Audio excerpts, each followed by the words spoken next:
On 24th December 1971, a 17-year-old girl named Juliane Köpke was traveling on LANSA Flight 508 with her mother. Approximately 25 minutes into the flight, the aircraft encountered a severe thunderstorm and was struck by lightning, causing it to disintegrate.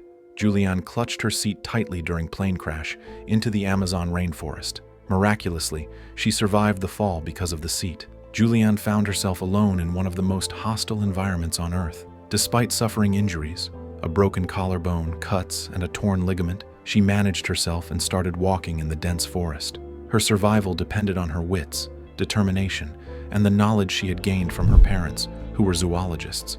Juliane navigated through the dense rainforest by following a small stream and believing that water would eventually lead to human habitation. The jungle was relentless. Oppressive heat, torrential rains, biting insects, and constant threat of wild animals all made every step a struggle. With no proper food supply, she survived on the few sweets and small provisions salvaged the crash and drink water from the lake. These provided essential calories and a bit of comfort in a situation that was as psychologically taxing as it was physically challenging. Her injuries worsened over time, and she constantly faced the threat of infection. On the 11th day, she eventually found a small hut and a boat.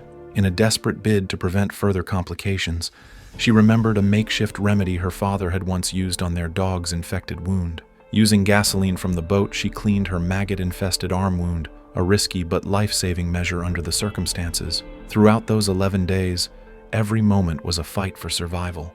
With waning strength and profound isolation, the young woman had to contend with both physical pain and the mental agony of losing her mother in the crash. Yet, by pressing on, guided by instinct and the hope of rescue, she finally encountered local loggers who discovered her. They transported her to a nearby village, and from there, she was airlifted to a hospital.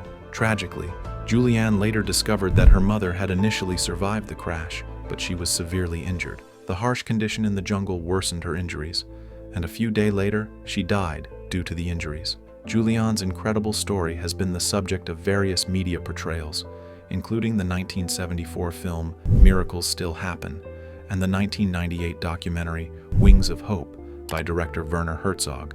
In 2011, Juliane published her memoir, When I Fell from the Sky, detailing her harrowing experience in the jungle and subsequent life.